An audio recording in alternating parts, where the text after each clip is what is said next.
এবার ইন্ডিয়া থেকে অনেক আম নিয়ে এসেছিলাম, টক ঝাল মিষ্টি আচার করলাম।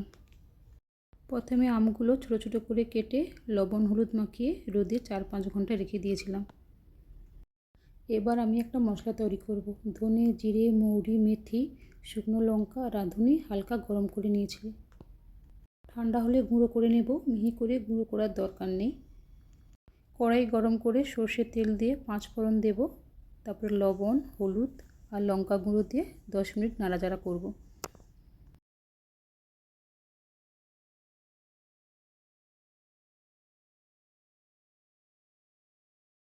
আমি এই টক ঝাল মিষ্টি আম আচারে গুড় ব্যবহার করব, আপনারা চিনিও ব্যবহার করতে পারেন। গুড় দিয়ে আরও 5 মিনিট নাড়াচাড়া করব। অনবরত নাড়ব, নাহলে গুড়টা নিচে বসে যাবে।